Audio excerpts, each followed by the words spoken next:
Matamshi ya Moses Kuria yatikisa taifa baada ya kufichua mizizi ya ufisadi katika serikali ya William Ruto ambayo ilisababisha mauaji ya Albert Ojwang.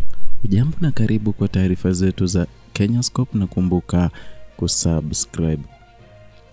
Aliyekuwa waziri wa baraza la mawaziri Moses Kuria ameibua hisia kali nchini baada ya kutoa kauli kali kuhusu mauaji ya mwanablogi Albert Ojwang, akihusisha moja kwa moja na kasoro kubwa katika mfumo wa usajili wa maafisa wa polisi nchini. Kupitia ujumbe alioweka kwenye ukurasa wake wa mitandao ya kijamii, Kuria alieleza kwa ukatili unaoonyeshwa na baadhi ya maafisa wa polisi ni jambo la bahati mbaya, bali si mazao ya mfumo wa upendeleo na ufisadi unaoanza tangu hatua ya kuajiri maafisa hao.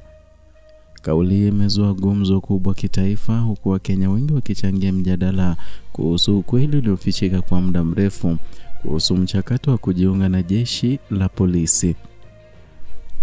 Kwa mujibu wa Kuria, watu wasio na maadili na wasiostahili kuvalia sare ya polisi wamekuwa kipenyezwa ndani ya mfumo wa kutumia hongo na upendeleo wa kisiasa.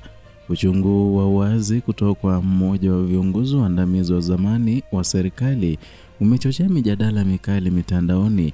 Wananchi wengi wameunga mkono hoja ya kuwa mapungufu katika nidhamu ya polisi hayaanzi wakati wa mafunzo au baada ya kuajiriwa, bali kwenye kiini, yani mchakato wa uajiri. Baadhi ya raia walisifu ujasiri wa Kuria wa kuibua swala ambalo wengi wamekuwa wakiogopa kulisema wazi. Miongoni mwao ni Cyprian ambaye alimpongeza kwa kutambua kiini cha tatizo badala ya kushughulikia athari tu. Mtumiaji mwingine kwa jina Paul Kialo alisimulia jinsi alivyojaribu kujiunga na jeshi la polisi mara 3 tu bila mafanikio licha ya kuwa na vigezo vyote kwa sababu hakuwa na uwezo wa kutoa hongo. Hata hivyo, maoni haya hayajapokelewa vyema na kila mtu. Wangata ambaye ni mmoja wa wakosoaji alimshtumu Kuria kwa kulalamikia serikali akiwa bado ni sehemu ya mfumo aliyoukosoa, akisema kuwa ni vyema angepeleka hoja zake ndani ya vyombo vya dola badala ya mitandao ya kijamii. Ingawa matamshi ya Kuria yaweze kurekebisha mfumo huu kwa mara moja, yameibua upya mazungumzo muhimu kuhusu wazi, uadilifu na haki katika taasisi za usalama. Kifo cha Albert Ojwang kimekuwa kichocheo cha hasira na maswali, lakini pia fursa ya taifa kuchunguza kwa undani misingi ya maadili ya maafisa wanaolinda usalama wa wananchi. Kwa sasa macho ya wengi yanabaki yamelenga hatua zitakazochukuliwa na vyombo husika dhidi ya changamoto hizi za muda mrefu.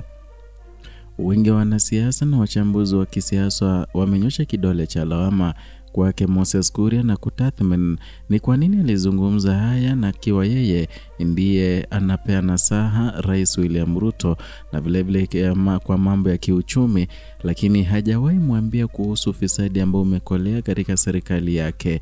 Na wengi wameona kwamba huenda ikawa ni njia moja ya Moses Kuria kupiga hatua nyuma kutoka kwa serikali ya William Ruto ambao sasa hivi inakumbana na ukinzani mkubwa kutoka kwa wananchi ambao wanaona kuwa serikali ya William Ruto haitekelezi majukumu yake ipasavyo na vilevile iwafanyii wananchi maendeleo ambayo walikuwa wamedhamiria wakati walikuwa wanachagua serikali hii ya Kenya Kwanza mnamo mwaka 2022.